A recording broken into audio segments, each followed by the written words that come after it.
Today, we're going to talk about proportional and non-proportional relationships. We're going to look at different ways that you can tell whether or not a graph, a table, an equation, or even a situation are proportional or non-proportional. So first, let's look at graphs, okay? In order to tell whether or not a graph is proportional, it has to be a straight line, and it has to go through the origin. So at 0, 0.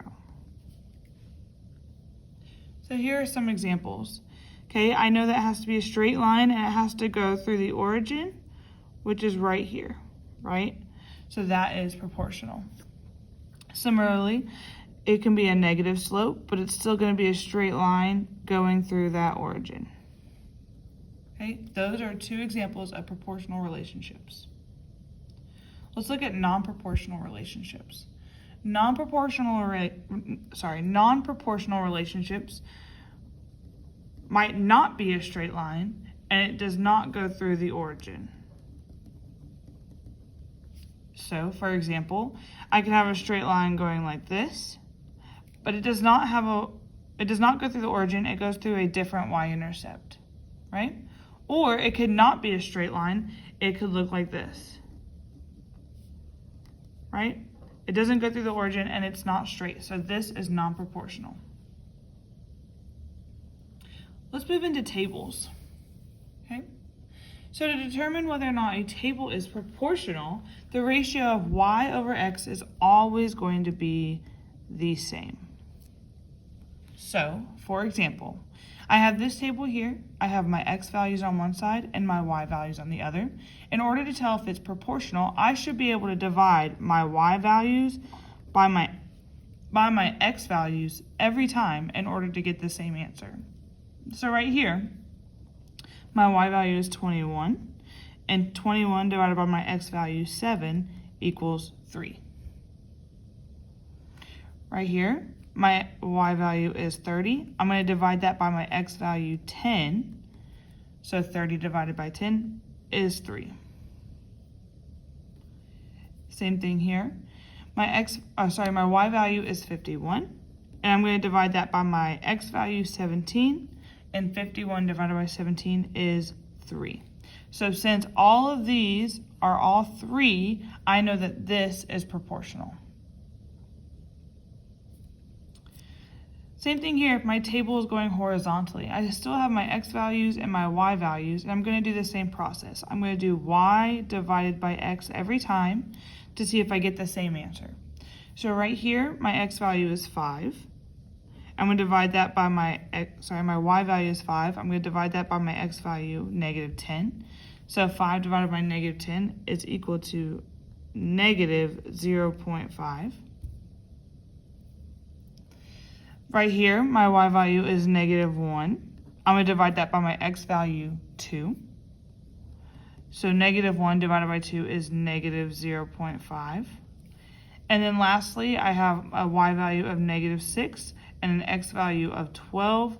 When you divide negative 6 divided by 12, you get negative 0.5. So since all of these are the same, this table is a proportional relationship. Now, if I'm looking to see if it's non-proportional, the ratio of y over x is not always the same. So it's just the opposite. Over here, they're all the same for proportional. They will not all be the same for non-proportional. So we do the same process. I do y divided by x to see if the ratio is the same. So right here, my y value is 10. So I'm going to do 10 divided by my x value of 6. 10 divided by 6 is equal to 1.6. The next one, my y value is 14, and I divide that by my x value 8. 14 divided by 8 is equal to 1.75. And then this last one, my y value is 18. I'm going to divide that by my x value 10. 18 divided by 10 is equal to 1.8. So since all of these are not the same, the ratios are all different, that means it is non-proportional.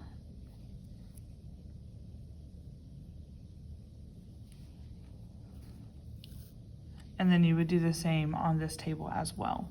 You do y divided by x every time to determine if your ratio is the same. So -6 divided by -1, you get 6. -3 divided by 1, you get -3.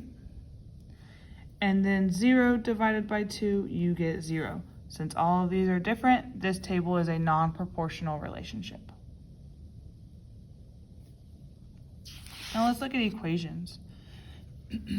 So for a proportional relationship, it's going to have this equation, y equals kx, where k is the constant of proportionality, or the slope. Okay, it's going to have those key words per, each, and every. Okay, so since it has the k, that means it's going to be a rate only. It's not going to have anything else, just the rate. Okay, and x and y are a coordinate pair. So for examples, right here, here's my k value. I have y equals 4x. I have no y-intercepts. So this means my graph will go through the origin, right? Also, here is my k value, and there's no y-intercept. So I know that these two equations are proportional. Now, if we look at non-proportional, it has the equation y equals mx plus b. Your m is your slope. It's going to have those keywords per, each, and every. Your b is your y-intercept, so it's not through the origin. This is what makes your equation different. It's going to have that y-intercept. So for examples, okay, I have y equals 3x plus 5. This plus 5 is my y-intercept. And right here I have y equals negative 0.5x minus 1.5. So these two right here are my y-intercepts. So this is how I know that it is non-proportional. For words, if you were reading a story, okay, if you were reading a story or a situation in which you had to determine if it was proportional or not. For proportional relationships, it's going to have that only a rate.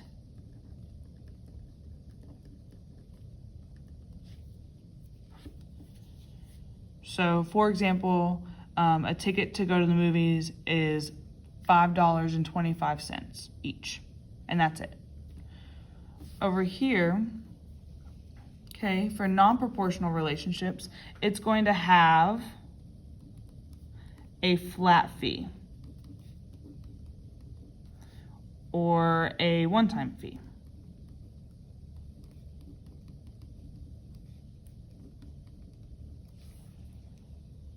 So, for example, let's say you're going to Six Flags. It costs you $50 to get into the park, and then each food item costs you $3 each. So the flat fee would be that $50 fee just to get in, and then the other cost is the slope.